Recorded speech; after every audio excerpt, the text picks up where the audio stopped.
بسم اللہ الرحمن الرحیم۔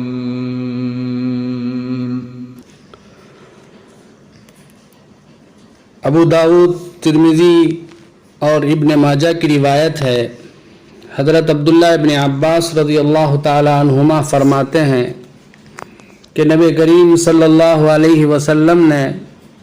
اپنے چچا عباس ابن عبد المطلب رضی اللہ تعالی عنہ سے فرمایا، اے عباس، اے چچا جان، کیا میں آپ کو ایک عطیہ نہ دوں؟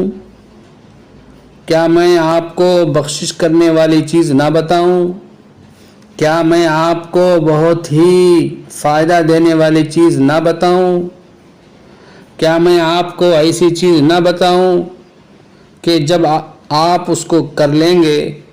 تو اللہ تبارک و تعالی آپ کے سارے گناہ، پچھلے،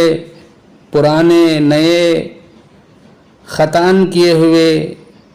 جان بوجھ کر کیے ہوئے، بھول کر کیے ہوئے، چھوٹے بڑے، چھپ کر کیے ہوئے، علانیہ کیے ہوئے، سارے گناہ معاف فرما دے گا۔ وہ کام یہ ہے کہ آپ 4 رکعات نفل نماز صلاۃ التسبیح اس طرح سے پڑھیں کہ جب آپ الحمد شریف اور سورت پڑھ چکیں تو کھڑے کھڑے رکوع سے پہلے تیسرا کلمہ سبحان اللہ والحمد للہ ولا الہ الا اللہ واللہ اکبر 15 مرتبہ کہیں، پھر رکوع میں ان کلمات کو 10 مرتبہ کہیں، پھر رکوع سے کھڑے ہو کر قومہ میں 10 مرتبہ کہیں، پھر سجدے میں جا کر 10 مرتبہ کہیں، پھر سجدے سے اٹھ کر 2 سجدوں کے درمیان بیٹھ کر 10 مرتبہ کہیں، پھر دوسرا سجدہ کر کے اس میں 10 مرتبہ کہیں،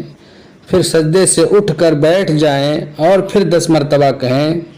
اسی طرح 4 رکعتیں پڑھ لیں، یہ ہر رکعت میں 75 یعنی 70 پر 5 مرتبہ ہوئے اور کل 4 رکعتوں میں ملا کر 300 ہو گئی۔ یہ طریقہ بتا کر رسول خدا صلی اللہ علیہ وسلم نے فرمایا،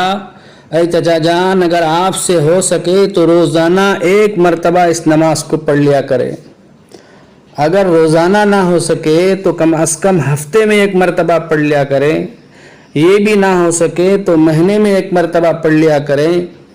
یہ بھی نہ ہو سکے تو سال میں 1 مرتبہ کم از کم پڑھ لیا کریں، یہ بھی نہ ہو سکے تو زندگی بھر میں 1 مرتبہ کم از کم پڑھ لیا کریں۔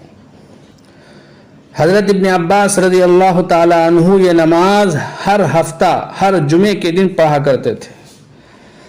ابو الجوز تابعی رحمۃ اللہ علیہ روزانہ ظہر کی اذان ہوتے ہی مسجد میں آ جاتے تھے اور جماعت کھڑے ہونے تک تسبیح کی نماز پڑھ لیا کرتے تھے۔ حضرت عبدالعزیز ابن رداد رحمۃ اللہ علیہ فرماتے تھے کہ جسے جنت درکار ہو، جسے جنت چاہیے، اس کو چاہیے کہ وہ صلاۃ التسبیح کو مضبوط پکڑ لے۔ ابو عثمان حیری رحمۃ اللہ علیہ فرماتے تھے، مصیبتوں اور غموں کو دور کرنے کے لیے صلاۃ التسبیح جیسی بہتر چیز میں نے کبھی بھی نہیں دیکھی۔ محترم حضرات، ان تسبیحات کو زبان سے ہرگز نہ گنیں، کیونکہ زبان سے گننے سے نماز ٹوٹ جائے گی۔ انگلیاں جس جگہ رکھی ہوں ان کو وہیں رکھے رکھے اسی جگہ دباتی رہیں۔ اگر کسی وجہ سے کسی وقت کسی رکن میں تسبیح پڑھنا بھول جائے تو دوسرے رکن میں پورا کر لیں۔ ایک دوسرا طریقہ بھی روایات میں آیا ہے، وہ یہ ہے کہ پہلی رکعت میں سبحانک اللہم آخر تک پڑھنے کے بعد سورہ فاتحہ سے پہلے ان کلمات کو 15 مرتبہ پڑھیں، پھر الحمد اور ضم سورہ کے بعد 10 مرتبہ پڑھیں، پھر رکوع میں 10 مرتبہ پڑھیں، پھر رکوع سے اٹھ کر قومہ میں 10 مرتبہ پڑھیں، پھر پہلے سجدے میں 10 مرتبہ پڑھیں،